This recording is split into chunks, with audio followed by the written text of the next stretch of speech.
Hello, today we're going to create one of these electric servo sounds in Faceblend.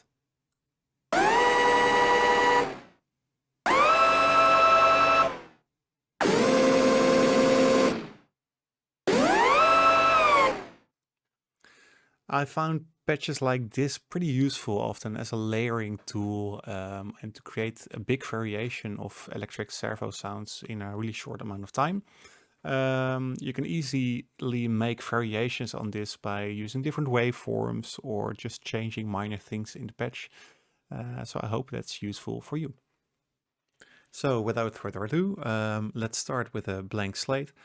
I'm starting out by taking a wavetable and I will go to the noisy wavetables and go for a frozen noise. I'll put the frame around the middle, somewhere over here, and I will increase the release a little bit.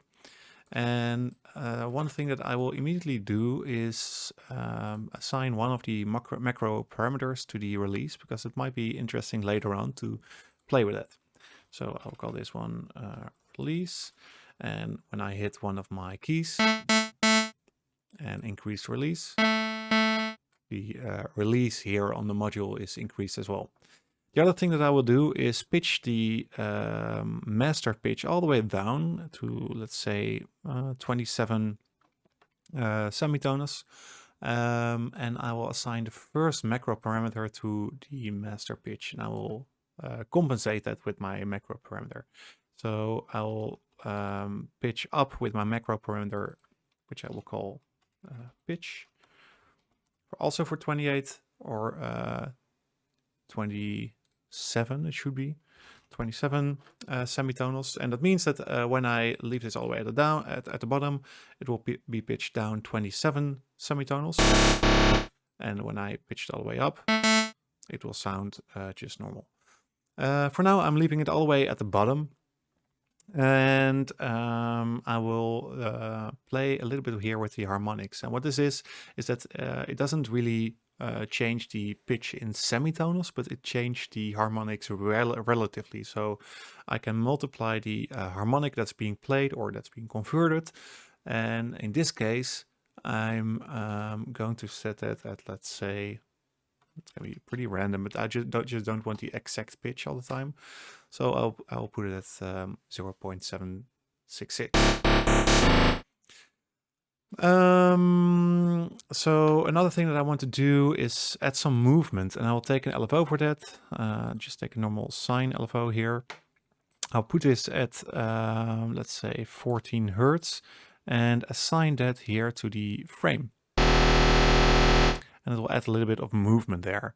And I don't want that to kick in immediately. So I will also add an envelope, put that at, let's say, around here, and just envelope a little bit. And I'm putting the output of my LFO all the way down. And as you can see here in the wavetable as well, it doesn't affect the wavetable as much anymore. But I will modulate that with my LFO, or sorry, with my envelope, like so. So that means that all the way at the start, the LFO isn't that present yet. I also want to be able to control the attack and release later on. So I will assign this macro parameter here to the attack. Let's say that I want it to be maximum of 500 milliseconds or so. Call this one attack. And I will assign the release here to the release and just make it be possible to go to around 1 second. So I can play now with the attack. Something that I want to do as well with this envelope is change the master pitch. And this is quite an important thing for servos like this. So I put it here, I think around something like that. Can be a little bit higher, maybe 3.5.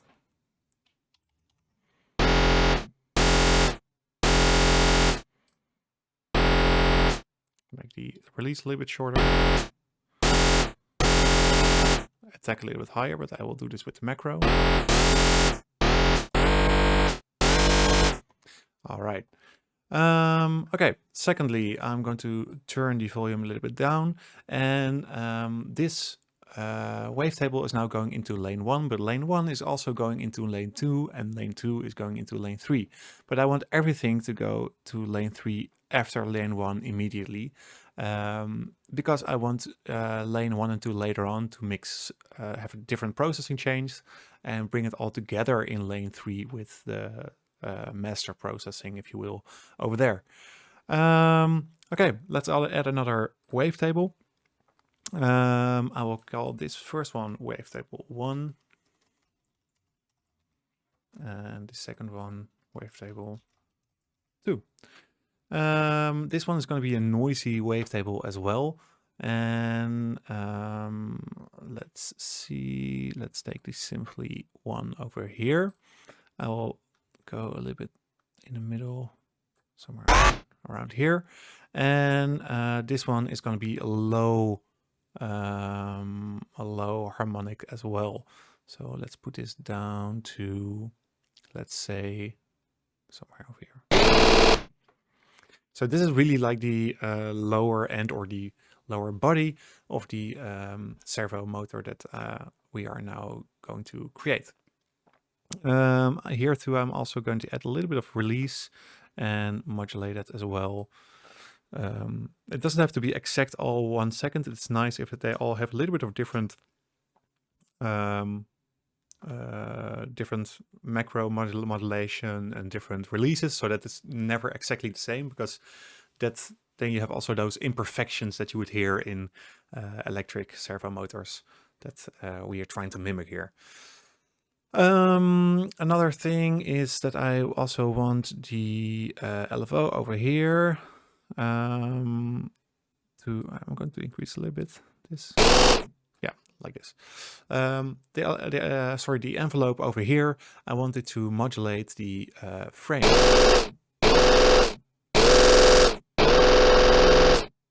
Like this. Okay, so we now have 2 wavetables already. They don't sound that interesting yet, so I'm going to add a little bit of processing in lane 1. And I will start off by cutting off the low end here with the 3-band EQ a little bit, and I will also cut off the high end.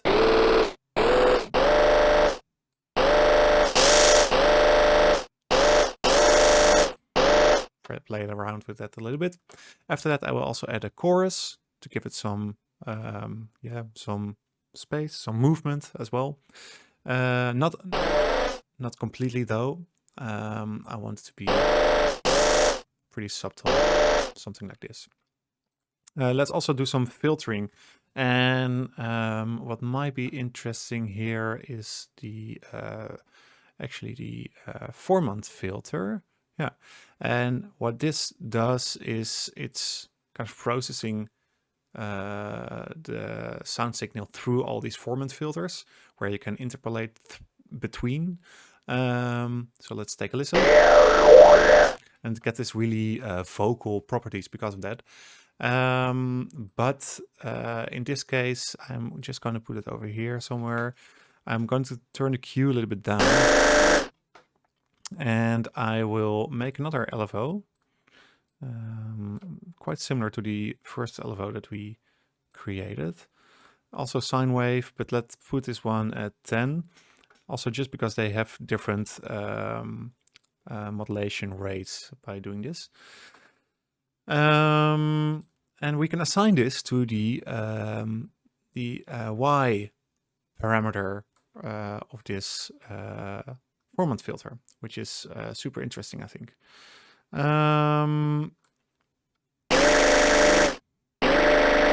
Like so. Another thing that we might want to do with both LFOs actually is that they are now both modulating upwards, so only the plus is selected, but let's select the plus and the minus in both cases.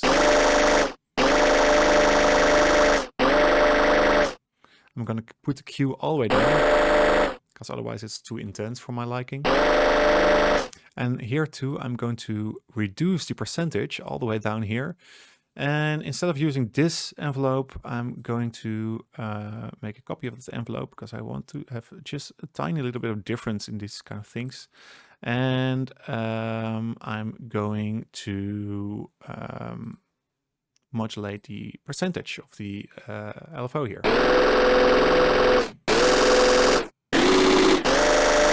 So after this, I'm going to add a filter to boost the high end a little bit here with a peak, and let's do that around 3K, something like that. Q a little bit sharper, and let's also add some movement to the cutoff here. Really subtle. So the LFO modulation is now at 1.2%, which is really subtle, but it's a tiny little bit that gives a little bit of movement.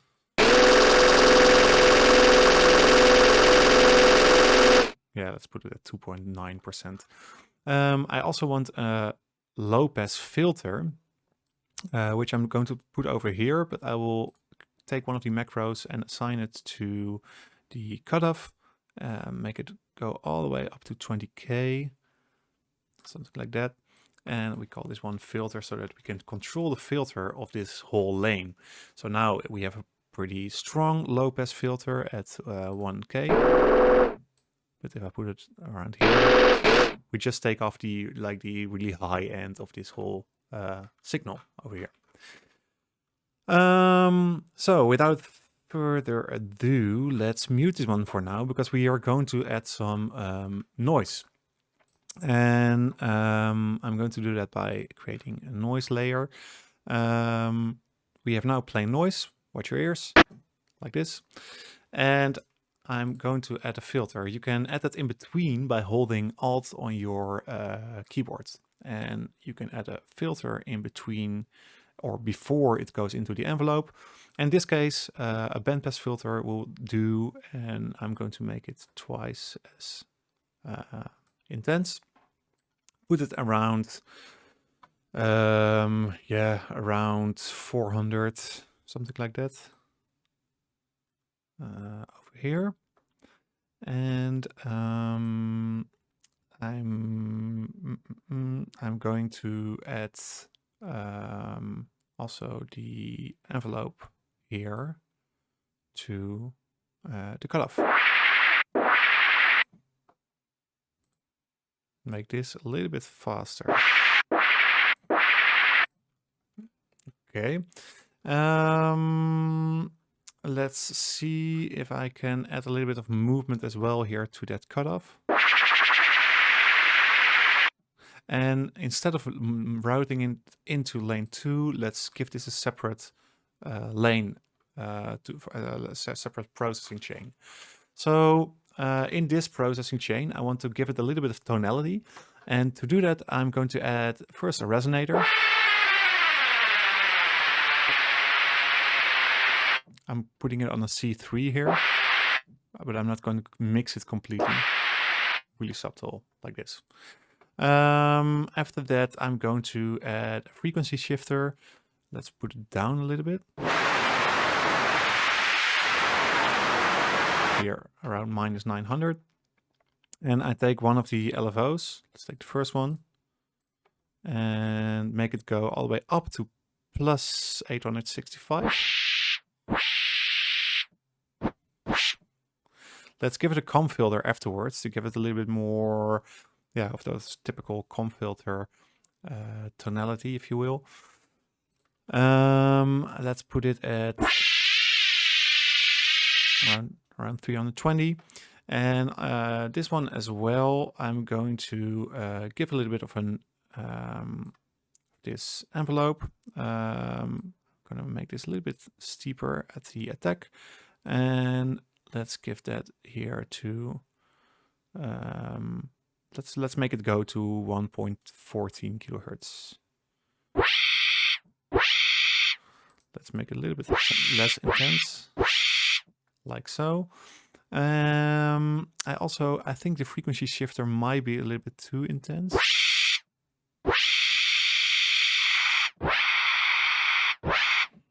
Exactly. And let's add a ring modulator after that. And let's keep the mix all the way up for now. And give this also some movement. So let's take the second LFO of the 10 Hertz and assign that here to the frequency. And let's let it go up a little bit with the LFO.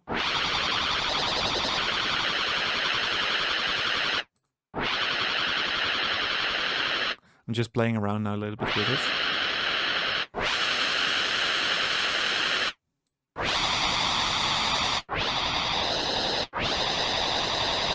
And turn the mix a little bit down.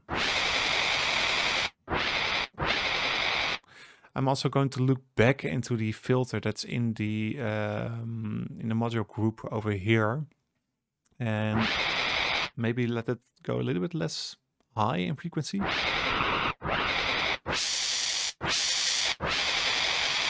Or higher, actually. Let's put it at 2.7.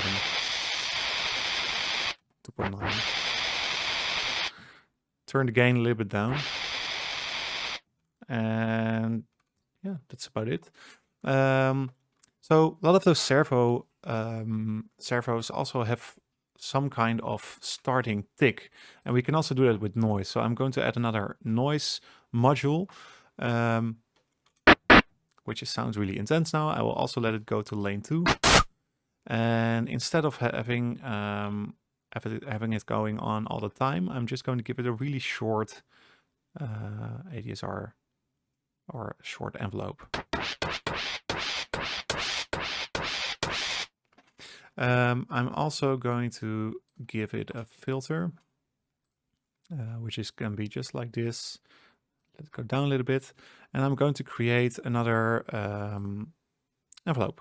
And this one is going to be an attack with 0, and then it's going to be really short. Let's play around with that for a little bit. I'm going to assign this here to the cutoff.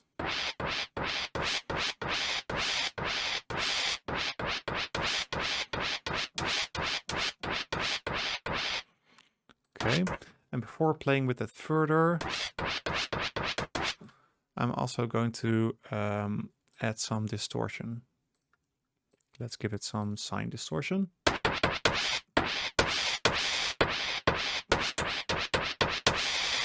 And I'm going to let it go up all the way to 3.8 kilohertz. Make the attack really sharp with a decay of 58. And put the volume a little bit down.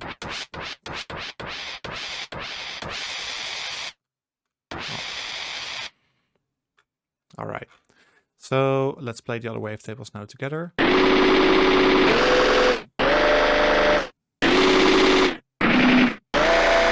It's starting to get there, but it doesn't have enough information on the high end of things. So to do that, I'm going to add another wavetable. And in this time, I'm also going to get a noisy wavetable from the Simply wavetable. And this is going to be, one of the higher frequencies. So I'm going to add a little bit of, let's see, let's put this all the way at 11. I'm going to take a listen for a sec. Yeah, I'm also going to send this into lane 1, but to properly hear it, I'm going to mute everything else for a second. All right. I will add another wavetable below the envelope here, and you won't hear it if I play it. But you can use this one to modulate here by taking the output and put it into the shift of the main wavetable. And by doing that, we can get really interesting sounds with frequency modulation. In this case, I'm going to put the harmonics at, let's say, 2. And I will change actually the noisy waveform. I will change it to more triangle saw wave, something like this.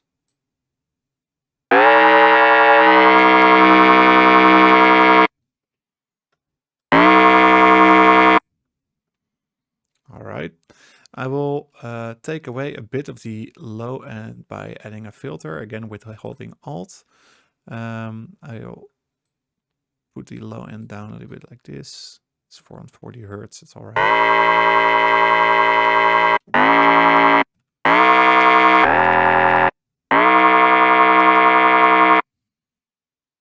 And I'm going to...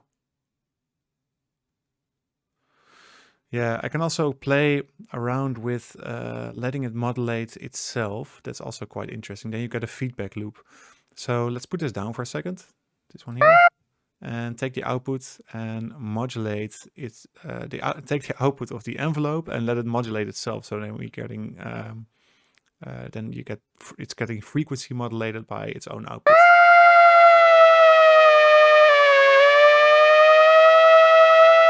Which is pretty interesting. And then the sine wave here at the bottom is also giving a little bit of frequency modulation. Like so. I'm not going to make this one too loud at the moment. Putting it at minus 15 dB. I'm going to mix that later when everything is in place. I'm also getting... giving more high information with new wavetables. So now let's take some of the simply wavetable under the noisy folder again.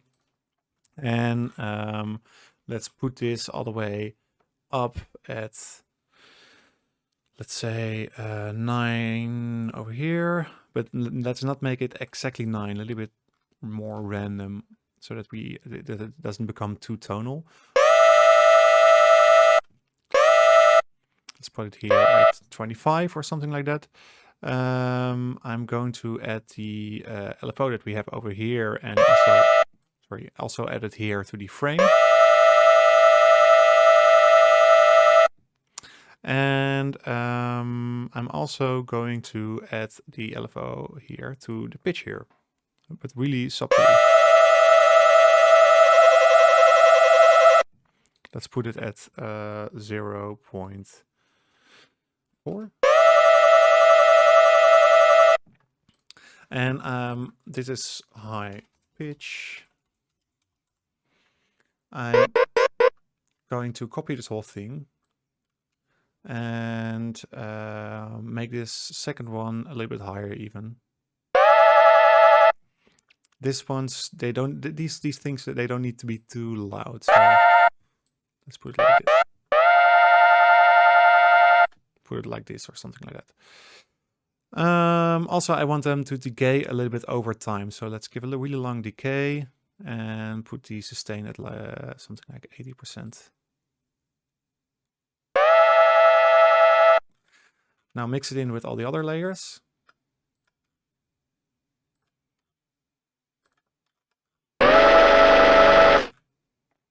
All right. These higher pitched, the higher pitched wavetables, I still go through all these filters over here, but let's separate them from the rest and let them go directly into lane 3. Yeah, now you can hear them way more distinctly, also because they were getting all the low pass filters over here still. So now we have a pretty clear servo almost already. I think that the attack noise, which we have over here, it can use a little bit of tonality as well. So by holding Alt, I can add another wavetable here in between. No, let's not do a wavetable. Let's make this an analog waveform. And let's take the sine wave here and put the harmonics all the way up to 7 and put this one down. Sorry, I have to isolate again to make this clear. Let's only keep the noise and the tonal thing here. Mute every other group. So now we only hear the noise and this sine wave.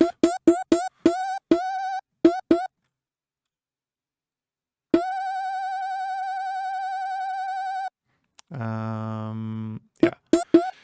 And we're gonna get this really short envelope that we made for the noise over here, and I'm going to modulate the pitch with that.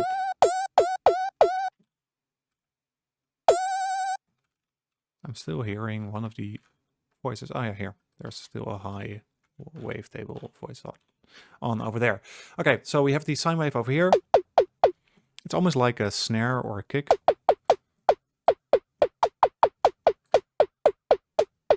And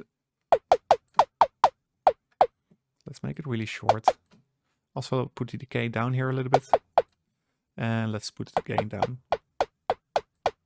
Just the attack of the whole thing. It can go perfectly fine into lane 1 and get all the processing that the upper wavetables get as well. And let's turn everything on again. So all the high-pitched modules. All right, so now we can start to mix everything together, and we're going to do that in lane 3. And I want to start out with adding a pitch shifter, which is quite a drastic move. I'm going to put it down with -12 semitonals, but I only going to give it like 30% of the mix. So if I put the mix down from 0 all the way up, you can hear the difference. It's just adding this extra octave below. After that, I'm going to add some convolution reverb, but I want to do that in multipass. And the way I'm going to do it, I already prepared it a little bit. So I'm going to select my preset here, my multi-convolution, and I'm going to show what's inside there. So there are 3 convolver modules, and the nice thing about this is that you can play a lot with the you can play around with the position here of the convolution that's being used. And that gives some really nice opportunities to play with the timbre of the whole sound. So let me show you if I unmute them all. It sounds like this. And if I turn them all on, it kind of glues everything together. So let's recreate that for a second. I'm gonna mute them all. Over here. So here we have 3 frequency bands, and in the lowest frequency band I'm going to add the convolver, and this is, I think, Cabinet Bright Cutie from the guitar. So let's go there, Cabinet Bright Cutie, and let's drag this down a little bit. Put the mix over here. And after that, I'm going to just copy this convolver by holding Control while dragging it. And for this, I'm going to use, what is this? A microphone treble convolution. So let's go to microphones, treble over here. And here I'm also going to play with where I want to position my the part of the convolution or impulse response that I want to use.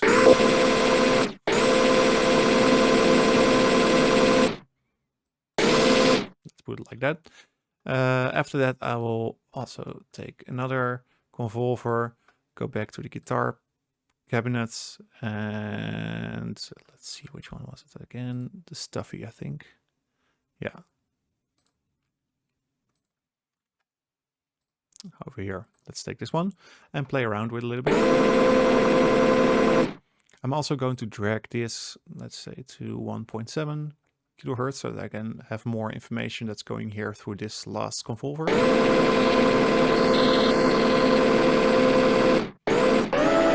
And this is just in general a nice way to play around with the timbre of the whole thing, and you can change really easily a pitch and give it a new tonality.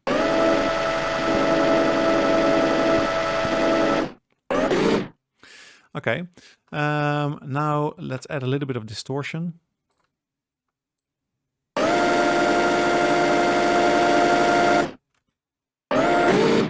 And to finish this whole thing off, I'm going to, I mean, you can either choose to have polyphony on here and being able to play multiple notes at the same time, like this. You hear my CPU cracking there. But what I'm going to do is put it on 1, put it on legato and turn glide on. And I'm going to take one of the macro parameters over here to modulate the glide. And let's have a maximum glide of 800 milliseconds or so. Let's call this one glide. And if I turn this one on, then you can hear that I'm able to play with the pitch and it will glide between those notes. And yeah.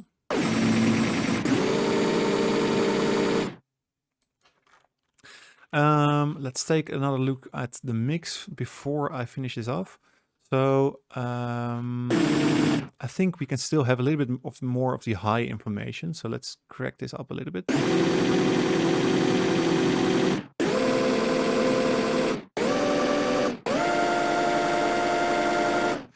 And I think it can also use some kind of a charging sound, if you will. So let's add one of the high-pitched ones. And make another envelope. Give it a long attack. And modulate the shift of this new high pitch wavetable. Let's modulate the pitch with it. And turn the gain up a little bit.